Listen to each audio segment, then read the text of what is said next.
ఓం అజ్ఞానతిమిరాంధస్య జ్ఞానాంజనశలాకయా చక్షురున్మిళితం येन తస్మై శ్రీ గురవే నమః.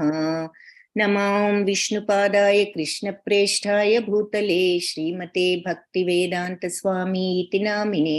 నమస్తే సారస్వతీ దేవి గౌరవాణి ప్రచారిణే నిర్విశేష శూన్యవాది పాశ్చాత్య దేశధారిణే. హే కృష్ణ కరుణా సింధో దీనబంధో జగత్పతే గోపేశ గోపికా కాంత రాధా కాంత నమోస్తుతే. తప్త కాంచన గౌరాంగీ రాధే బృందావనేశ్వరి వృషభానుసుతే దేవి ప్రణమామి హరిప్రియే.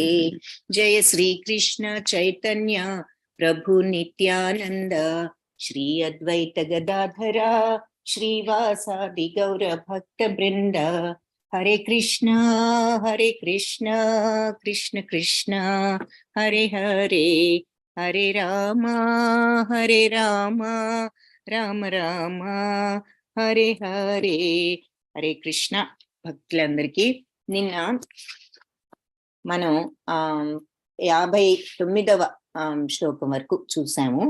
సో ఇందులో ఏం చూసామంటే భగవంతుడు ఇవన్నీ చెప్పి రకరకాల ఈ 3 గుణాల్లో కర్తలు కర్మలు సుఖాలు తర్వాత నిన్న అవన్నీ కూడా ఎక్స్ప్లెయిన్ చేసిన తర్వాత చివరకు నా మీద చిత్తం కలవాడివైతే నువ్వు ఈ ఆటంకాలన్నీ దాటుకోగలవు, కానీ వినకపోతే మరి మిథ్యా అహంకారంతో వినకపోతే వినాశనాన్ని పొందగలవు అని చెప్తూ మరి నా నిర్దేశాన్ని ఆదేశాన్ని అనుసరించి నువ్వు యుద్ధం చేయకుండా ఉన్నట్లయితే అది నీకు తప్పు మార్గమే. ఎందుకు అంటే క్షత్రియుడిగా నీ ధర్మాన్ని నువ్వు నిర్వర్తించని వాడు అవుతావు, కాబట్టి నీ స్వభావాన్ని అనుసరించి నువ్వు యుద్ధంలోనే నియుక్తుడవు కావలసి ఉన్నది అని చెప్తున్నాడు. మరి క్షత్రియ గుణంతో జన్మించాడు కాబట్టి అది అర్జునుడి యొక్క స్వభావమే క్షత్రియ స్వభావం అని చెప్పి అతని సహజ ధర్మం యుద్ధం చేయడం కాబట్టి అని చెప్తున్నారు.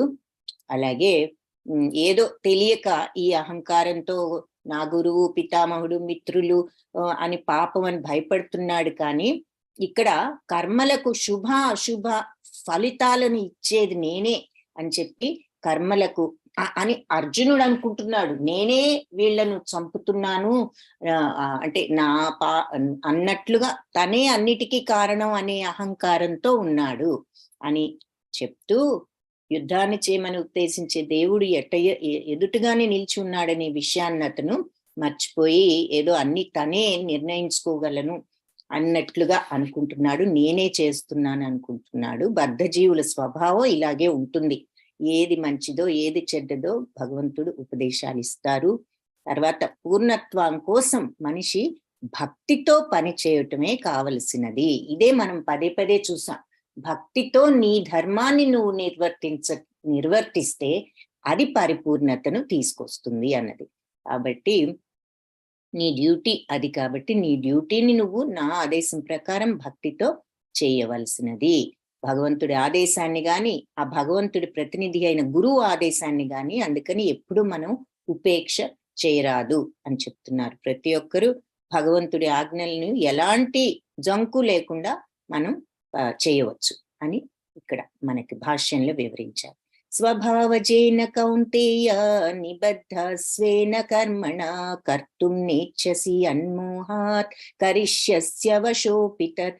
సో మోహ కారణంతో ఒకవేళ నువ్వు ఇప్పుడు నా నిర్దేశాన్ని నా ఆదేశం ప్రకారం వర్తించలేదనుకో, చేయలేదనుకో, నీ మోహం వలన నువ్వు అది చేయకుండా ఉంటున్నావు. ఏది నేనే చేస్తున్నాను అనేటటువంటి ఆ మోహంతో అహంకారంతో నువ్వు అనుకుంటున్నావు నా నిర్దేశాన్ని నేను చేయలేను అంటున్నావు. కానీ కౌంతేయ నీ స్వభావం వలన పుట్టిన కర్మచే అవశుడవై నువ్వు దానిని వనరింపగలవు. నీ సహజ స్వభావాన్ని బట్టి నువ్వు క్షత్రియ స్వభావం కలవాడివి కాబట్టి నువ్వు ఆ స్వభావంతో నువ్వు చేయగలవు అని చెప్తున్నారు. అంటే తన గుణాలను అనుసరించి మనిషి వర్తించాలి అని చెప్తున్నారు. ప్రతి ఒక్కరూ త్రిగుణాలలో ఏదో ఒక గుణ సమ్మేళనం ప్రభావానికి గురవుతాం, ఏదో ఒకటి కాంబినేషన్. ఆ రీతిగా మనం ప్రవర్తిస్తాం. ఎవరైతే బుద్ధిపూర్వకంగా భగవంతుడి ఆదేశంలో నియుక్తులవుతారో అలాంటి వాళ్ళు మహిమాన్వితులవుతారు అని మళ్ళీ ఇంకొకసారి మనకు గుర్తు చేస్తున్నారు. ఈశ్వర సర్వసంభూతానాం హృద్దేశే అర్జున తిష్టతి భ్రామయన్ సర్వభూతాని యంత్రారూఢాని మాయయా. సో అర్జున, ఈ పరమ పురుషుడు ఎల్లప్పుడూ హృదయాల్లో విరాజమానుడై ఉండి భౌతిక శక్తి యంత్రంపై ఆసీనులై ఉన్నట్లుగా సర్వజీవుల గతులను ఆయన నిర్దేశిస్తున్నాడు అని చెప్పి ఈ శ్లోకంలో చెప్తున్నారు.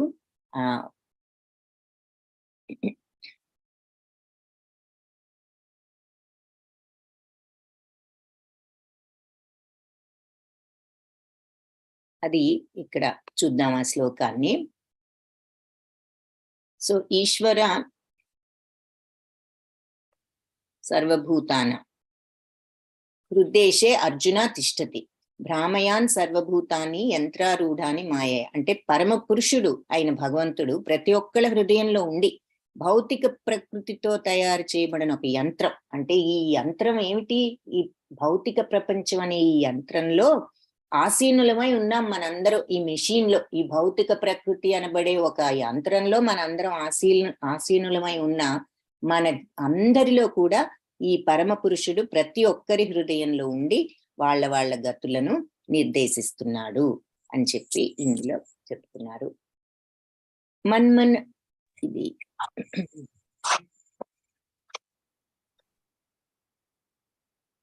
తమేవ శరణం గచ్చ సర్వభావేన భారత తత్ప్రసాదాత్ పరాం శాంతిం స్థానం ప్రాప్స్యసి శాశ్వతం. సో హరే కృష్ణ. శ్రీదేవి మాతాజీ, మీరు కో హోస్ట్ మాతాజీ. ఇప్పుడు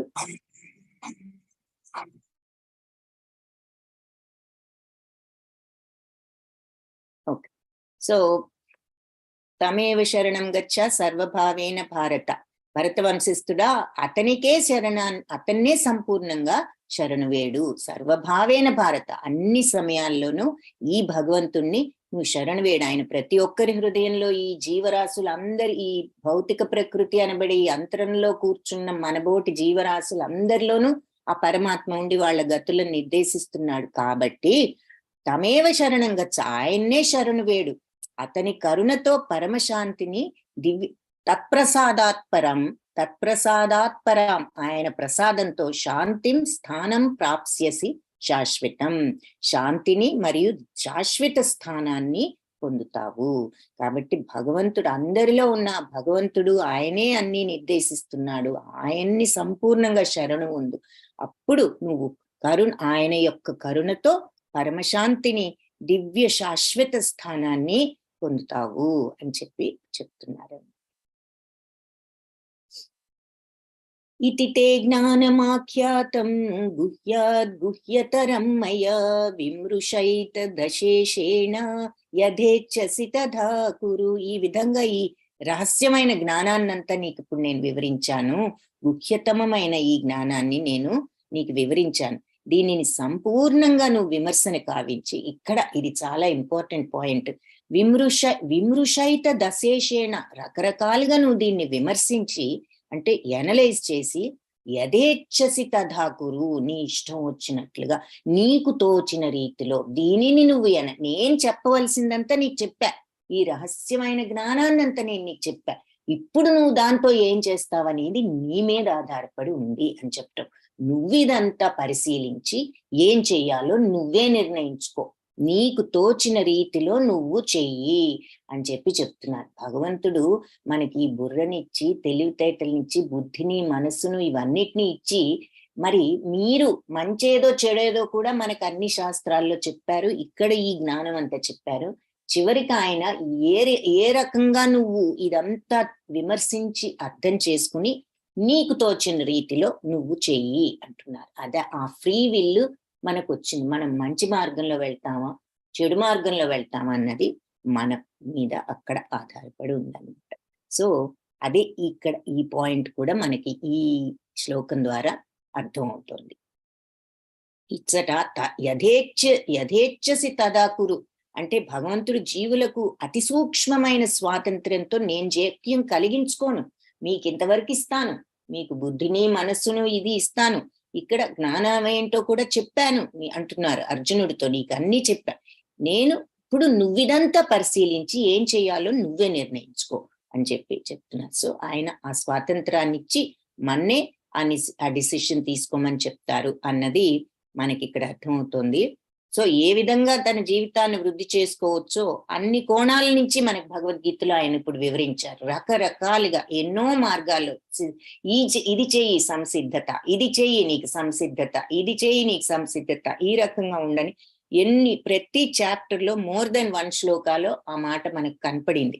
కాబట్టి మనం దాన్ని అర్థం చేసుకుని మనకు సూట్ అయినది మనం సెలెక్ట్ చేసుకుని ఆ సంసిద్ధతను పొందాల్సిన బాధ్యత, నిర్ణయం మన మీదే ఉన్నది అని ఇక్కడ మనకు అర్థమవుతుంది. కాబట్టి హృదయంలో ఉన్న పరమాత్ముడికి శరణునందు అని అర్జునుడికి ఒసిగిన ఉపదేశం ఒకటి ముఖ్యమైనది. కాబట్టి నువ్వు సరైన విచక్షణతో భగవంతుడి నిర్దేశానుసారం నువ్వు చేయటానికి ఒప్పుకోవాలి అని అంటున్నారు. అలాంటి అంగీకారం మనుషుడు సదా మానవ జన్మ యొక్క అత్యున్నత పరిపూర్ణ స్థితి కృష్ణ భక్తి భావంలో నిలిచి ఉండటంతో తోడ్పడగలదు. సో సరే, యుద్ధం చేయమని భగవంతుడు చెప్తున్నారు. భగవంతుడిని శరణు వేడటం మన లాభం కోసమే గాని భగవంతుడి లాభం కోసం కాదు. ఇదేమిటి భగవంతుడు నన్ను శరణు వేడండి అప్పుడే అని అంటున్నారు, ఆయన్నే శరణు వేడాలా అనే థాట్ వస్తే అది మన లాభం కోసమే గాని ఆయన లాభం కోసం కాదు. కాకపోతే ఈ శరణాగతికి ముందు బుద్ధిని అనుసరించి మనం ఆ విషయం గురించి విమర్శ చేసుకోవడం కోసం ప్రతి ఒక్కరికి ఆ స్వాతంత్ర్యాన్ని కూడా ఇచ్చారు. అది దేవదేవుడైన భగవంతుని ఉపదేశాన్ని అంగీకరించటమే ఉత్తమ మార్గం. సో ఇక్కడ భగవంతుణ్ణి శరణు వేడు అన్నారు కాబట్టి మరి అలా అందరిలోనూ ఉన్న భగవంతుణ్ణి నువ్వు సంపూర్ణంగా శరణు వేడు అంటే భగవంతుడు ఏదిచ్చినా శరణాగతి అంటే యాక్సెప్టెన్స్. ఏదిచ్చినా మనం యాక్సెప్ట్ చేయగలగటం అన్నమాట. అది మనం కష్టం అనుకుంటున్నాము, మనం నష్టం అనుకుంటున్నాము, దానికి కారణం మనకు తెలియదు. ఆయన ఇచ్చారు అంటే దానికి ఏదో కారణం ఉన్నది అనుకుని మనం ఏదైనా ఆ భక్తిభావంతో స్వీకరించటమే శరణాగతి తత్వం. కాబట్టి మనం ఎన్నోసార్లు ఎగ్జాంపుల్స్ చెప్పుకున్నాం. తల్లిదండ్రులు మనకి ఇష్టం లేని పని అయినా వాళ్ళు చేయమంటే చేస్తాము. ఎందుకు అంటే వాళ్ళ మీద గౌరవం, భక్తి, వాళ్ళు మన మంచి కోరి చెప్పారు అని తెలుసు. మనకి నచ్చకపోయినా ఇది మన మంచి అని వాళ్ళకి తెలుసు కాబట్టి చెప్పారని. అలాగే మనము కష్టం అనుకోవచ్చు, మనము నష్టం అనుకోవచ్చు, కానీ భగవంతుడు ఏది ఇచ్చినా దానికి కారణం ఉంది కాబట్టి అది మనం ప్రసాదంగానే స్వీకరించాలి, నష్టము కష్టము అని అనుకోకుండా అన్నది శరణాగత తత్వానికి అర్థం. అది ఆ భక్తి అనే భావం. అంత భక్తి ఉన్నప్పుడు ఏది ఇచ్చినా భగవంతుడు ప్రసాద తత్వంతోనే తీసుకోగలుగుతాం. ఇది తే జ్ఞానమాఖ్యాతం. నువ్వు ఇదంతా నీకు చెప్పాను జ్ఞానాన్ని, ఇక నువ్వే దాన్ని ఆలోచించి విమర్శన చేసి అనలైజ్ చేసి నీకు నచ్చిన విధంలో నువ్వు ప్రవర్తించు అని. సర్వగుహ్యతమం భూయ శృణు మే పరమం వచః ఇష్టోసి మే దృఢమితి తతో వక్ష్యామి తే హితం. నువ్వు నాకు ప్రియమిత్రుడు కాబట్టి జ్ఞానాల్లో కల్లా గుహ్యతమైనట్టి నా దివ్యోపదేశాన్ని నీకు ఇస్తున్నాను. ఇలా నీ హితం కోసం కాబట్టి దీనిని తప్పకుండా నువ్వు ఆలకించు అని చెప్తున్నారు. సో నీ మంచి కోసం చెప్పాను కాబట్టి నువ్వు తప్పనిసరిగా దీన్ని విను. మన్మనాభవ మద్భక్తో మద్యాజీ మాం నమస్కురు మామే వైష్యసి సత్యం తే ప్రతిజానే ప్రియోసి మే. ఇలాంటిదే 9వ అధ్యాయంలో లాస్ట్ శ్లోకం. మన్మనాభవ మద్భక్తో మద్యాజీ మాం నమస్కురు అని అందులో కూడా మనకుండేది. ఈ ఫస్ట్ లైన్ అంతా ఒకటి, సెకండ్ లైన్ లో కొంచెం డిఫరెన్స్. మామే వైష్యసి, నా మన్మనాభవ నన్ను మనసులో ఉంచుకో, భవ మద్భక్తో నా భక్తుడవు కా, మద్యాజీ నన్ను అర్చించు, పూజించు, మాం నమస్కురు నాకు నమస్కరించు, మామే వైష్యసి నన్నే పొందుతావు. అలా ఈ యోగంలో యుక్తుడు అయితే నన్నే పొందుతావు. సత్యంతే నిజంగా నీకు ప్రతిజానే ప్రియోసిమే, ప్రతిజానే వాగ్దానం చేస్తున్నాను, ప్రియోసిమే నాకు వాడివి కాబట్టి సర్వదా నన్నే చింతించు, నా భక్తుడవవు, నన్ను అర్చించు, నాకు నమస్కరించు. ఈ విధంగా నువ్వు తప్పకుండా నన్ను చేరుకుంటావు. నువ్వు నా ప్రియమిత్రుడు కాబట్టి నీకు ఈ వాగ్దానాన్ని నేను చేస్తున్నాను అని ఇక్కడ చెప్తున్నారన్నమాట. సో అది మనం సదా చింతించటం అంటే భగవంతుడి కోసమే కర్మను శుద్ధ భక్తుడే భగవంతుడినే మనసులో ఉంచుకుని ఆయన కోసం కర్మ చేయటం గుహ్యతమైన జ్ఞానము. అంటే ఎవరు కూడా కృత్రిమ ధ్యాన పరులు కాకూడదు. భగవంతుని గురించి సదా చింతించే అవకాశం కలిగే రీతిలో ప్రతి ఒక్కరూ జీవితాన్ని మార్చుకోవాలి. మన దైనందిన కార్యక్రమాలన్నిట్లో చేసే పనులన్నిట్లో రోజువారీ భగవంతుడితో సంబంధం కలిగి ఉండేటట్లుగా మనం చూసుకోవాలి. అంటే మనం చేసేది భగవత్ ప్రీత్యర్థమేనా, మనం అలాగే చేస్తున్నాం ఆయనకి నచ్చే విధంగా అని ఆలోచించి గనక పనిని మొదలు పెట్టామంటే ఎప్పుడు కూడా తప్పు మార్గంలోకి ఆ పని వెళ్ళదు. 24 గంటలు కృష్ణుని తప్ప అన్యాన్ని చింతింపలేని విధంగా జీవితాన్ని ఏర్పాటు చేసుకోవాలి. అంటే ఎప్పుడు నోటితో నామజపం 24 గంటలు చేయలేకపోయినా మనసులో ఆ భక్తి భావాన్ని స్థిరపరచుకుని ఏ పని చేసినా భగవత్ ప్రీత్యర్థం అనే భావాన్ని పెట్టుకున్నప్పుడు అలా మనం భగవంతుణ్ణి మనలో మనం స్థిరం చేసుకోవచ్చు అని ఇక్కడ అర్థం. అటువంటి శుద్ధ భక్తి భావంలో నిమగ్నమైన వాడు తన ధామాన్ని తప్పనిసరిగా చేస్తాడని శ్రీకృష్ణుడు వాగ్దానం ఇస్తున్నారు. అక్కడ అతని శ్రీకృష్ణుడి సన్నిహిత సాహచర్యంలో ఉండగలుగుతాడు భగవంతుడి ధామంలో. శ్రీకృష్ణ భగవానుడికి ప్రియమిత్రుడు అవటం వల్ల ఆయనకి గుహ్యతమ జ్ఞానం ఉపదేశించబడింది. అర్జునుడి మార్గాన్ని అనుసరించి ప్రతివారు కూడా భగవంతుడికి ప్రియమిత్రులై అర్జునుని వలె పరిపూర్ణతను పొందగలరు అని చెప్తున్నారు. ద్విభుజ రూపంలో మరి వేణువు, సుందర ముఖార విందము, శిరస్సులో నెమలి పింఛము దాల్చి నీలమేఘ శరీర కృష్ణ రూపంలోనే ప్రతి ఒక్కరూ మనస్సును నిలపాలి అని ఈ శ్లోకంలో మనకు తెలియజేస్తోంది. ఈ శ్లోకం భగవంతుని గురించిన వర్ణనలు బ్రహ్మ సంహితంలో ఇతర శాస్త్రాల్లో కూడా ఉన్నాయి. అలాంటి ఆది రూపంలోనే మనిషి మనస్సును లగ్నం చేయాలి అలాగే అని చెప్తూ మనకి ఇక్కడ శ్లోకం మళ్ళీ చూస్తే నన్నే సదా మన్మనాభవ మద్భక్తో మధ్యాజీ నన్ను అర్చించు నమస్కరించు తప్పనిసరిగా నువ్వు నన్ను చేరుకుంటావు, నీకు వాగ్దానం ఇస్తున్నాను అన్నారు. ఇందాక మరి నువ్వు ఇంకా ఏం చెప్పారు, నువ్వు నాకు ప్రియమిత్రుడు కాబట్టి జ్ఞానాల్లో కల్లా రహస్యమైన జ్ఞానాన్ని నీ దివ్యోపదేశాన్ని నీకు ఇచ్చాను, ఇది నీ హితం కోసం నీ బెనిఫిట్ కోసం, కాబట్టి దీన్ని నువ్వు శ్రద్ధతో ఆలకించు, అంటే వినడానికి ప్రయత్నం చేయి నేను చెప్పింది అని చెప్తున్నా. నువ్వు అంతా పరిశీలించి నీకు తోచిన రీతిలో వ్యవహరించని చెప్పి మళ్ళీ ఒక హెచ్చరిక అన్నమాట. ఇది నీకు మంచి చేయటానికని నేను చెప్పాను, కాబట్టి దీనిని నువ్వు విని అర్థం చేసుకుని ఆ ప్రకారంగా నడుచుకోవటానికి ప్రయత్నించు అని మళ్ళీ ఇంకొక ఉపదేశం చేయడం జరిగింది అన్నమాట. సో ఆ తర్వాత ఎలా తనను చేరుకోవచ్చు అన్నది మళ్ళీ చెప్తున్నాడు. ఏ మార్గంలో ఉండాలనేది చెప్తున్నారు. సర్వదా నన్ను మనసులో ఉంచుకుని భక్తుడవై అర్చిస్తూ నమస్కరిస్తూ ఉంటే, ఎప్పుడు ఇలా నువ్వు నా మనస్సులో భక్తితో ఉన్నట్లయితే తప్పనిసరిగా నువ్వు నన్ను చేరుకుంటావు, నీకు వాగ్దానం ఇస్తున్నాను. చివరికి మళ్ళీ ఎలా ఉండాలి అనేది మళ్ళీ చెప్తున్నారు. సర్వధర్మాన్ పరిత్యజ్య మామేకం శరణం వ్రజ అహం త్వాం సర్వపాపేభ్యో మోక్షయిష్యామి మా శుచః. సర్వధర్మ అన్ని ధర్మాలు వదిలిపెట్టు, అంటే అన్ని ధర్మాలు వదిలేసి చెడు పనులు చేయమని కాదు, అన్ని ధర్మాలు ప్రక్కన పెట్టు, అది చేయాలి ఇది చేయాలి నీ ఎన్నో ఉన్నాయి, అన్ని ధర్మాలు పక్కన పెట్టు, మామేకం శరణం వ్రజ, నన్నొక్కడిని శరణ వేడు చాలు, నా శరణం పొందు. అహం నేను త్వాం నిన్ను సర్వపాపేభ్యో అన్ని పాపాల నుంచి మోక్షయిష్యామి విడిపిస్తాను, మా శుచః భయపడకు.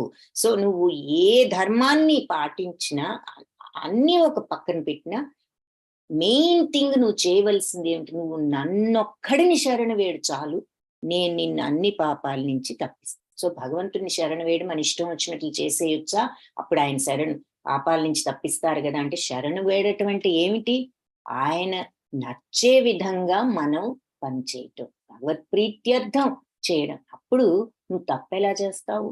సో అందుకని ఆయనను శరణ వేడటం, ఆ భక్తి భావం అంత ఇంపార్టెంట్ పాయింట్ అన్నమాట. అన్ని ధర్మాలు నువ్వు పోనీ ఇవేవి చేయలేకపోయావే అనుకో, ఈ జ్ఞానాలు ఆర్జించటం, నన్ను శరణు వేడు చాలు, నన్ను యాక్సెప్ట్ చెయ్యి, ఇక ఏది నేను చేసినా ఆ శరణాగత తత్వంతో ఉండు, నిన్ను అన్ని పాప ఫలాల నుంచి నేను విముక్తుణ్ణి చేస్తాను అని చెప్తున్నారు. సో పరబ్రహ్మ జ్ఞానం, పరమాత్మ జ్ఞానం, వర్ణాశ్రమ ధర్మం, సన్యాసాశ్రమం ఎన్నో చూసాం. అసంగత్వం, శమము, దమము, ధ్యానము, ఇలాంటి జ్ఞానము, ధర్మ విధానాలు ఎన్నో చెప్పారు భగవంతుడు మనకి ఇప్పటి వరకు భగవద్గీతలో.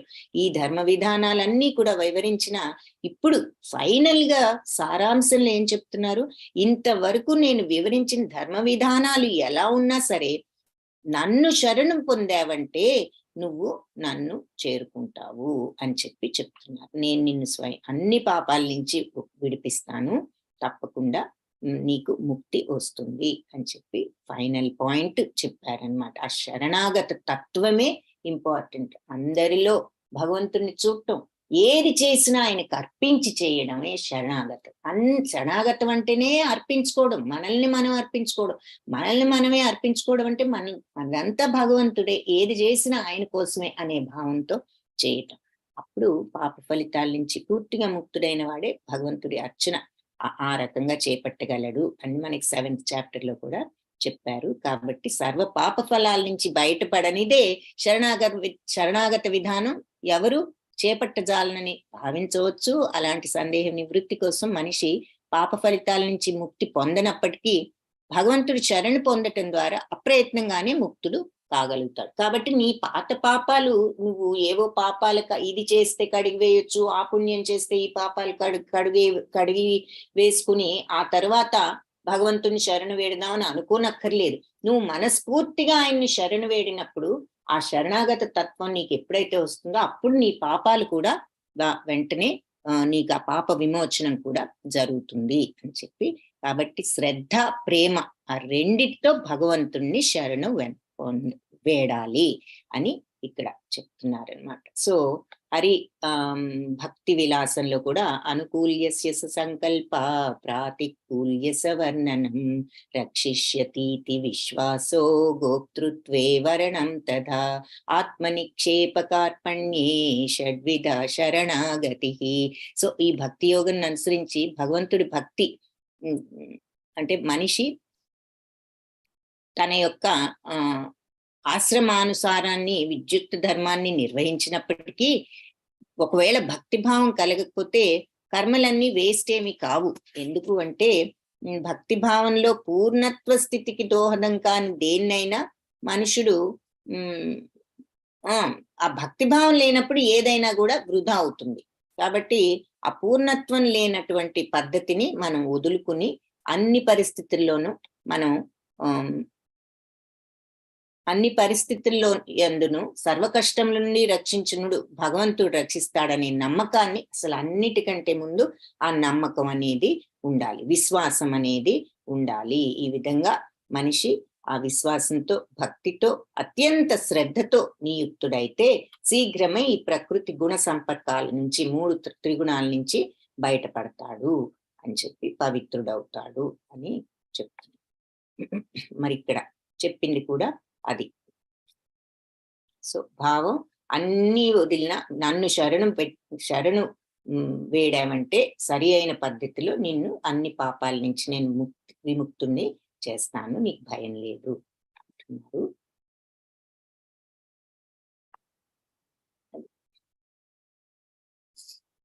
సర్వధర్మాన్ పరిత్యజ్య. మరి ద్రౌపదీదేవి కూడా అందరినీ అడిగింది. ఆవిడ ధర్మం ఏంటి? భర్తలను అడగటం, పెద్దవాళ్ళని అడగటం, రాజులను అడగటం, గురువులను అడగటం, అందరినీ పాపం తన ధర్మాన్ని అనుసరించి అడిగింది. ఎవ్వరూ సహాయం చేయలేదు. సో అందరినీ వదిలిపెట్టేసింది. వీళ్ళు అన్ని ధర్మాలు పక్కన పెట్టి భగవంతుని శరణు వేడింది, ఆయన వచ్చి రక్షించారు. అదొక ఎగ్జాంపుల్ గా చూపిస్తున్నారు. సో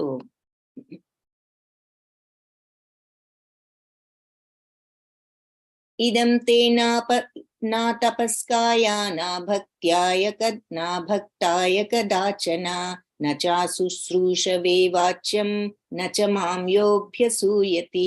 ఇలాంటి రహస్య జ్ఞానాన్ని తపస్సంపన్నుల వారి కానికి గాని, భక్తులు కాని వారికి గాని, భక్తిలో నిలవలేని వారికి గాని, నా ఎడ అసూయ కలిగిన వారికి గాని వివరించకూడదు అని చెప్పి చెప్తున్నారనమాట. ఈ జ్ఞానాన్ని ఇలాంటి వాళ్ళందరికీ చెప్పకూడదు. భక్తి భావంలో ఉండలేని వారికి, తపస్సులు చేయలేని వారికి, శుద్ధ భక్తులను సేవించని వారికి ఇలాంటివి చెప్పకూడదు. అంటే ఈ దానవ ప్రవృత్తిని కలిగి భగవంతుడి ఎడ కూడా అసూయ కలిగిన వారు కొంతమంది శ్రీకృష్ణుని అంటే వేరే విధంగా కూడా వాళ్ళు అర్చించటం గోచరిస్తుంది.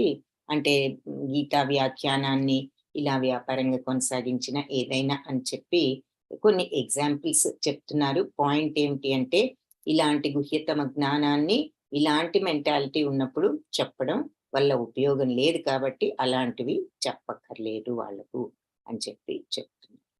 యా ఇదం పరమం గుహ్యం మద్భక్తేష్వభిధాస్యతి భక్తిం మయి పరాం కృత్వా మామే వైష్యత్య సంశయః. సో ఈ పరమ గుహ్యమైన జ్ఞానం నా భక్తులకు ఎవరైతే వివరిస్తారో, భక్తిం మయి పరాం కృత్వా, వాళ్లకు భక్తి శుద్ధ భక్తి నిశ్చయంగా వాళ్లకు కలుగుతుంది. మామే వైష్యత్య, నన్నే తప్పనిసరిగా పొందుతారు, అసంశయ, ఇందులో సందేహం లేదు, నిస్సందేహంగా వాళ్ళు నన్ను పొందుతారు. ఈ రహస్యాన్ని నా భక్తులకి ఎవరైతే వివరిస్తారో వాళ్ళకి ఆ శుద్ధ భక్తి యోగం నిశ్చయంగా కలుగుతుంది, నిస్సంశయంగా వాళ్ళు నన్ను చేరుకుంటారు. ఇది ఫలస్తుతి అంటారు. అంటే ప్రతి ఈ శాస్త్రాలు ఈ గ్రంథాలు చదివినప్పుడు దాన్ని చదివితే మనకి ఏమొస్తుంది అనేది ఫలస్తుతి చివరిలో వస్తుంది. సో ఆ ఫలస్తుతి ఇక్కడ చెప్తున్నారు. చెప్పిన వాళ్లకు, భక్తులకు వివరించిన వాళ్లకు భక్తి లభిస్తుంది, వాళ్ళు నా దగ్గరికి చివరిలో వస్తారు. ఉదాహరణగా మరి ప్రభుపాద ఆయన ఈ భాష్యాన్ని రచించి, తాత్పర్యాన్ని రచించి, భగవద్గీత యాజ్ ఇట్ ఈజ్ యథాతథ మనకు అందరికీ అందించిన భక్తుడుగా ఆయన ఒక ఎగ్జాంపుల్ గా అందరికీ వివరించిన వారి ఎగ్జాంపుల్ గా ఆయన ఇక్కడ చూపిస్తున్నారు. నచ తస్మాన్ మనుష్యేషు కశ్చిన్మే ప్రియకృత్తమః భవితా నచ మే తస్మాత్ అన్యః ప్రియతరో భువి. నాకు అతని కంటే ఎక్కువ ప్రియమైన సేవకుడు లేడు, అతని కంటే ఇంకెవరు ప్రియమైన వారు కూడా ఉండరు అని చెప్పి చెప్తున్నారు. లేడు, ఉండబోడు. సో ఇలా ప్రభుపాద మరి ఆ రకంగా ఆయన ఈ సేవ చేశారు. అందరికీ ఈ భగవద్గీతను అర్థమయ్యే విధంగా వ్రాసి ఈ ఏర్పాటు చేసి అందరికీ అందించారు కాబట్టి ఆయన్ను ఉదాహరణగా తీసుకున్నారు. సో భగవంతుడికి ఇటువంటి సేవకుడి కంటే ప్రియమైన వాళ్ళు ఉండరని, ఇక ముందు కూడా ఉండరని ఆయన చెప్తున్నారు. అధ్యేష్యతే ఛాయా ఇమం ధర్మ్యం సంవాదమావయో జ్ఞానయజ్ఞేన తైనాహం ఇష్టస్యామితి మే మతిః. ఎవరైతే ఈ ధర్మం, ఈ ధర్మవంతమైన ఈ సంభాషణను అధ్యయనం చేశారో, అనలైజ్ చేసి స్టడీ చేశారో,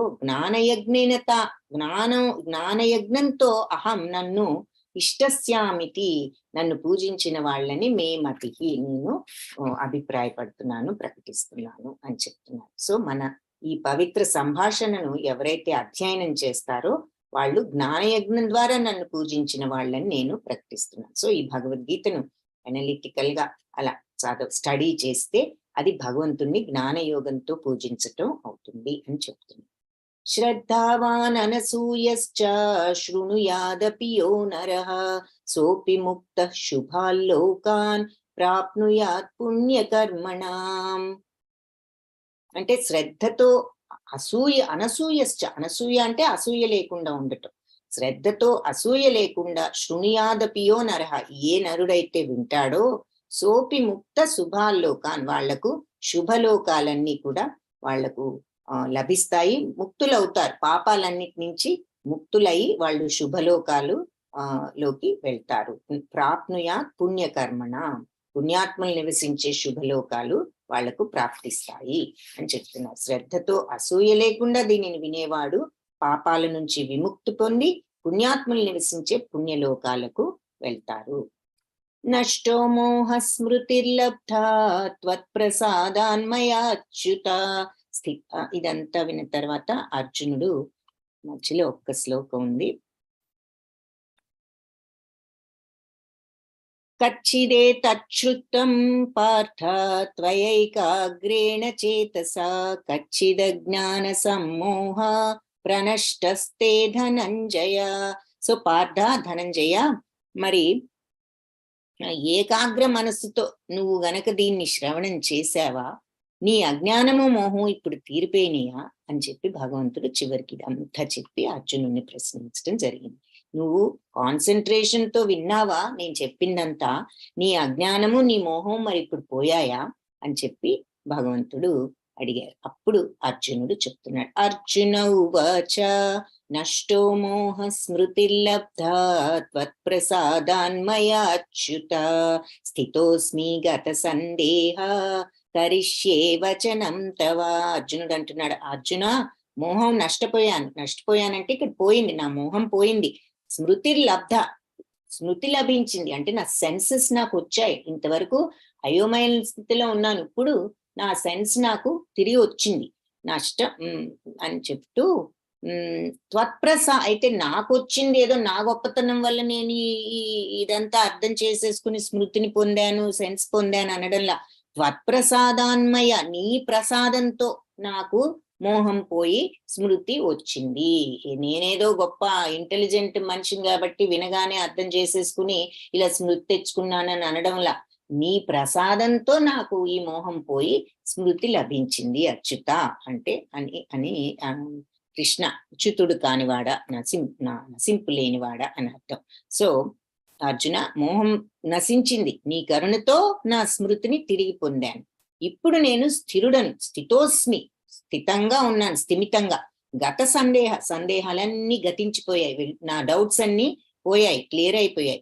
కరిష్యే చేస్తాను వచనం తవ, నీ వాక్యం ప్రకారం, నీ ఆదేశం ప్రకారం అంటున్నాడు. అన్ని సందేహాలు పోయాయి, నువ్వు చెప్పిందంతా అర్థమైపోయింది, ఇక వెళ్ళి యుద్ధం చేస్తాను అనడం లేదు. ఇక్కడ కూడా ఈ భక్తుడికి ఉండవలసిన లక్షణం, సరి అయిన శిష్యుడికి ఉండవలసిన లక్షణం చూస్తున్నాం. 2 రకాలు. ఒకటి, నీకు అర్థమైందా నేను చెప్పింది, నీకు తెలిసిందా అని అడిగినప్పుడు మోహం పోయిందా అంటే మోహం పోయింది, స్మృతి వచ్చింది నీ దయ వల్ల, నీ ప్రసాదం వల్ల అంటున్నాడు. రెండవది ఏమంటున్నాడు, ఇప్పుడు స్థితుడనై ఉన్నాను, సందేహాలన్నీ పోయాయి, నువ్వేం చెప్తే కరిష్యే వచనం తవ, నీ ఆదేశాన్ని పాటించటానికి రెడీగా ఉన్నాను అంటున్నాడు. ఇప్పుడు సో అంత తెలిసిపోయింది, ఓకే ఇక వెళ్ళి యుద్ధం చేస్తాను అనడంలా, ఇప్పుడు కూడా నువ్వేది చెప్తే అది చేయటానికి సిద్ధంగా ఉన్నాను అని చెప్పి ఇక్కడ తన యొక్క భక్తిని, తన యొక్క శిష్యతత్వాన్ని, ఎలా ఉండాలి శిష్యుడు అనేది మనకి అర్థమయ్యేటట్లుగా అర్జునుడి ప్రవర్తన ఉన్నదన్నమాట. అది అతడు నియమబద్ధంగా వర్తించటానికే. మరి అంటే భగవంతుడి ఆజ్ఞ చెయ్యటమే జీవుడి సహజ స్థితి, ఆయన కమాండ్ ని ఓబే చేయటమే, అది ఇక్కడ మనకు నిరూపణ చేశాడు అర్జునుడు. ఇంత నా క్లారిటీ వచ్చింది, ఇప్పుడు నువ్వేది చెప్తే అది చేయటానికి రెడీగా ఉన్నాను అని చెప్పి చెప్తున్నాను. సో అలాంటి సేవలో నిమగ్నం అయి ఉండటం ద్వారా ముక్తుడు కాదు. సహజ స్థితి, జీవుడి సహజ స్థితి దాసత్వమే. అంటే భగవంతుడికి మనం సేవకులం అనుకుంటూ భగవంతుణ్ణి ఆ రకంగా మనం సేవించాలి అని చెప్పి చెప్తారు. భగవంతుణ్ణి సేవిస్తే తన సహజ స్థితిలో నిలవగలుగుతాడు. అలా కానీ భౌతిక మాయను సేవించామంటే బంధంలో చిక్కుతాం అని చెప్పి నేనేదో జగత్తుకు అధినేత అంటే నేనే గొప్ప, నేనే చేస్తున్నాననే ఫీలింగ్ తో అదే భ్రాంతి. కానీ ఆ మనిషి ముక్తుడైతే అలాంటి భ్రాంతి అంతా పోయి భగవంతుడి కోరికను అనుసరించి ప్రయత్నించడానికి ఆటోమేటిక్ గా శరణాగతులము అవుతాము, స్వచ్ఛందంగా, మనంత వాలంటరీగా అన్నమాట. ఎవరు చెప్పబట్టి కాదు, మనకు ఆ భ్రాంతి నశించినప్పుడు ఆ భగవంతుడిని ఆటోమేటిక్ గా మనం ఆయనకి శరణాగతులం అవుతాము అని చెప్పి. ఈ మాయలో లాస్ట్ స్టేజ్ ఏంటంటే ఇంకా నేనే గొప్ప, అన్ని నా కంట్రోల్లోనే ఉన్నాయని అలాంటి భావనలో ఉంటే ఇక అదే భావనలో ఇక్కడే ఉంటాము. కానీ భగవంతుడిని అర్థం చేసుకుని భగవంతుడి యొక్క ఆదేశ ప్రకారం అంగీకరించటమే ముక్తి, మాయ నుంచి ముక్తి పొందటానికి కారణం అని చెప్పి చెప్తున్నాను. సో అది అర్జునుడి యొక్క లాస్ట్ శ్లోకం. ఇదంతా అయిన తర్వాత మరి సంజయుడు అంటున్నాడు, సంజయ ఉవాచ ఇత్యహం వాసుదేవస్య పార్థస్య చ మహాత్మనః సంవాదమిమం శ్రౌషం అద్భుతం రోమహర్షణం. ఈ రకంగా వాసుదేవుడికి పార్థుడికి ఈ మహాత్ములిద్దరికి మధ్య జరిగిన ఈ సంభాషణను నాకు ఈ వినడానికి కూడా అద్భుతంగా రోమహర్షణంగా ఉన్నది. నేను విన్నాను శ్రౌషం, వీళ్ళ అద్భుతమైనటువంటి ఈ వాసుదేవుడు పార్థుడు ఈ మహాత్ముల సంభాషణను నేను విన్నాను. ఈ సందేశం అద్భుతంగా రోమాంచితమయ్యేటట్లుగా ఉన్నది అని చెప్పి సంజయుడు ధృతరాష్ట్రుడు చెప్తున్నాడు. ఇక్కడ ఈ చిత్రాన్ని కూడా చూస్తున్నాం. లాస్ట్ శ్లోకం అయితే మధ్యలో ఇంకా 2-3 శ్లోకాలు ఉన్నాయి. సో అవి కూడా చూస్తే మనం కంప్లీట్ కవరేజ్ జరుగుతుంది.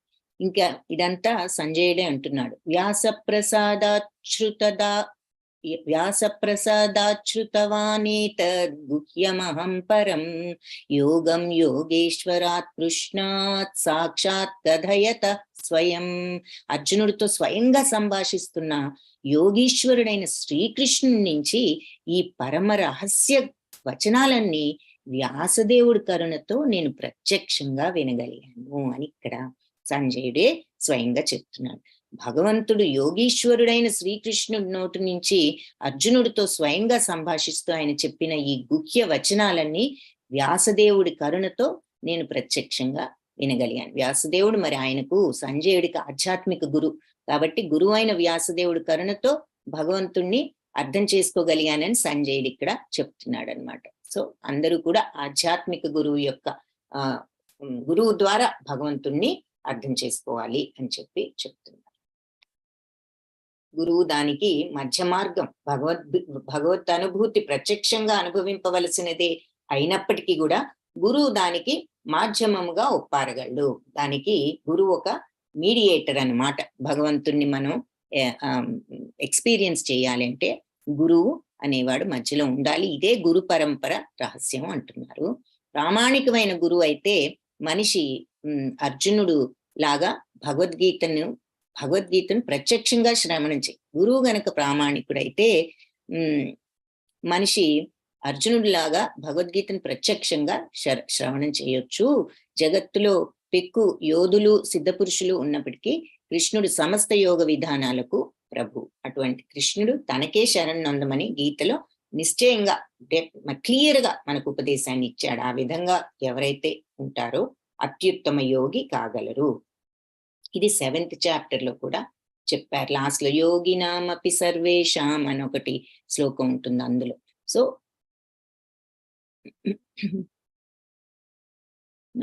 నారదముని కూడా మరి భగవంతుడు శ్రీకృష్ణుడు శిష్యుడే మరియు వ్యాసదేవుడికి గురువు నారదముని. కాబట్టి అర్జునుడి వల్లే వ్యాసుడు సైతం పరమ ప్రామాణికుడై ఉన్నాడు. అతడు గురు పరంపరలో ఉన్నవాడు కాబట్టి అందుకు ఉన్నవాడు అవ్వడమే దానికి కారణం. సంజయుడేమో వ్యాసుడు శిష్యుడు, వ్యాసుడికి నారదుడు శిష్యుడు, నారదుడికి శ్రీకృష్ణుడు గురువు కనుక వ్యాసుని అనుగ్రహంతో సంజయుడు పవిత్రుడై ప్రత్యక్షంగా శ్రీకృష్ణుని చూడగలిగాడు, వినగలిగాడు అని చెప్పి ఇక్కడ మనకు తెలుస్తుంది అన్నమాట. ప్రత్యక్షంగా శ్రవణం చేయగలిగిన వాడే ఈ గుహ్యతమ జ్ఞానాన్ని అర్థం చేసుకోగలరు. శ్రీకృష్ణుడి నుంచి డైరెక్ట్ గా విన్నవాళ్లే. శ్రీకృష్ణుడి నుండి వచ్చు ఈ ప్రామాణిక గురు పరంపరలో లేనివాడు కృష్ణుడి నుండి శ్రవణం అంటే ఆ ప్రామాణికమైన గురువు ద్వారా అయినా వినాలి లేదా భగవంతుడి ద్వారా అయినా వినాలి అని చెప్పి చెప్తున్నారు.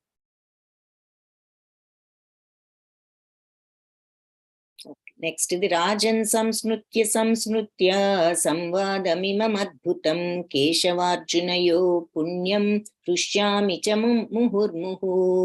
సో మాటి మాటికి మరి ఈ కృష్ణ రాజు అంటే కృష్ణార్జునుల నడిమ రాజా ఈ కృష్ణార్జునుల నడిమ జరిగిన అద్భుతం పవిత్రము అయినటువంటి ఈ సంభాషణ స్మరించి సంస్మృత్య రాజా దీన్ని స్మరించి దేనిని ఈ సంభాషణని ఎటువంటి సంభాషణ అద్భుతమైన ఈ సంభాషణను ఎవరి సంభాషణ కేశవార్జునుల యొక్క ఈ అద్భుతమైన సంభాషణను స్మరించి రాజా ఇక నాకు మళ్ళీ ముహుర్ముహు అంటే మాటి మాటికి స్మరించి పుణ్యం పవిత్రమైన ఈ సంభాషణను మాటి మాటికి స్మరించి హృష్యామి అంటే నేను ఆనందాన్ని అనుభవిస్తున్నాను, నా మనసు పులకించిపోతోంది ఆనందంతో అని చెప్తున్నారు. కృష్ణార్జునుల నడిమ జరిగిన ఈ అద్భుతమైన పవిత్రమైన సంభాషణను స్మరించిన కొలదికి ప్రతి క్షణము పులకించుతూ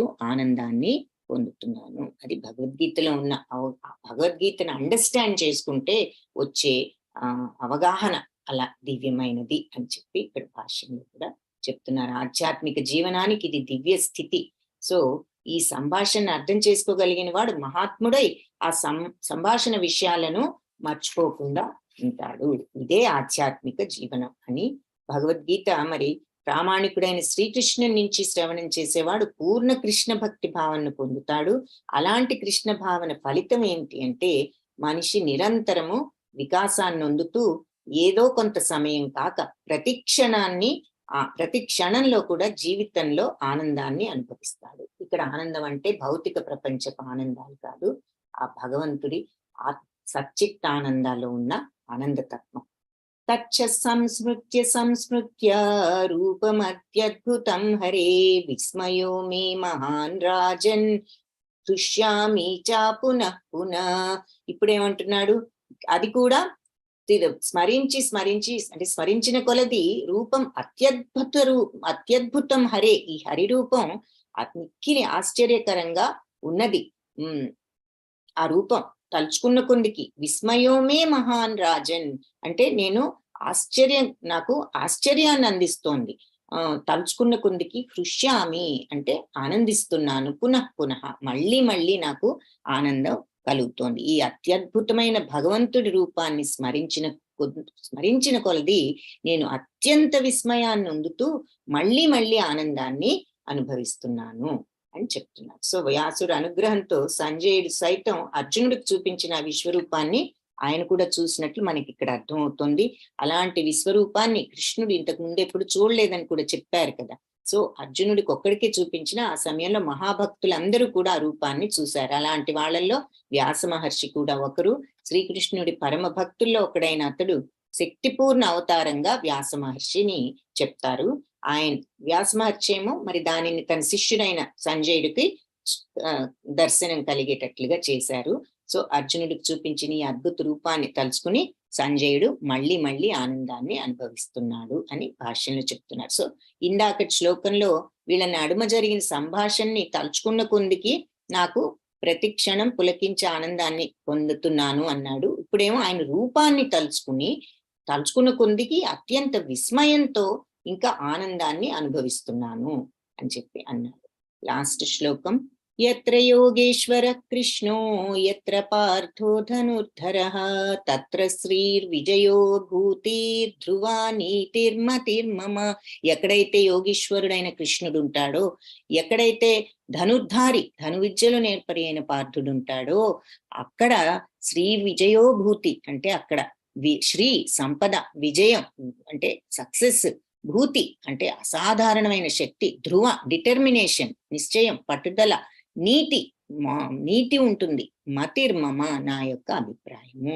సో ఎక్కడైతే యోగీశ్వరుడైన కృష్ణుడు మరియు మేటి ధనుర్ధారి అయిన అర్జునుడు ఉంటారో అక్కడ సంపద, విజయము, అసాధారణ శక్తి అంటే భూతి, ధ్రువ నీతి నిశ్చయంగా ఉంటుంది. ఇదియే నా అభిప్రాయము అని చివరికి చెప్పేశాడు నిర్మోహమాటంగా. వాళ్ళిద్దరూ ఉన్న చోట విజయం తథ్యం అని. సో విజయం పాండవులదే అని ఇక్కడ ఆటోమేటిక్ గా ఆయన నోట్లో నుంచి వచ్చేసిందని.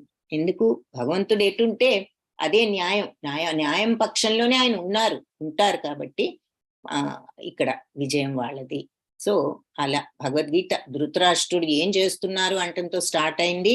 భీష్మ ద్రోణ కర్ణుల సహాయంతో తన కుమారుల విజయం పట్ల ఆయనకు ఆశ ఉంది, కానీ విజయం మనకే వస్తుందని అనుకుంటున్నాడు. ఈ గొప్ప గొప్ప హేమాహేమీ లాంటి ఈ వీరులందరూ ఉన్నారు, భీష్ముడు, ద్రోణుడు, కర్ణుడు, ఇంకా ఎంతో మంది. కానీ చివరికి సంజయుడు నా అభిప్రాయం ప్రకారం కృష్ణార్జునులు ఎక్కడుంటారో అక్కడే విజయం సర్వశుభము కలుగుతుంది అని చెప్పేశాడు అనమాట. కాబట్టి అది ఇండైరెక్ట్ గా నువ్వు విజయం వస్తుందని నువ్వు అనుకోకు, చివరికి ఇదే జరుగుతుంది, ఇక్కడే విజయం ఉంది అని చెప్పి ఆయన వివరించడం కూడా జరిగింది. సో దీంతో 18వ అధ్యాయాన్ని మనం కంప్లీట్ చేశాము.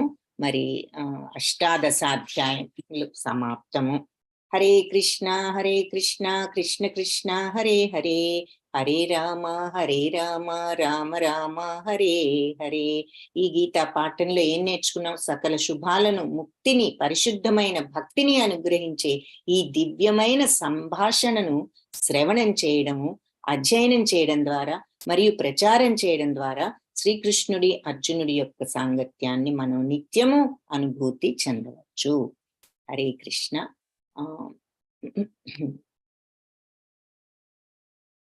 వాంఛాకల్పతరుభ్యశ్చ కృపా సింధుభ్య ఏవ చ పతితానాం పావనేభ్యో వైష్ణవే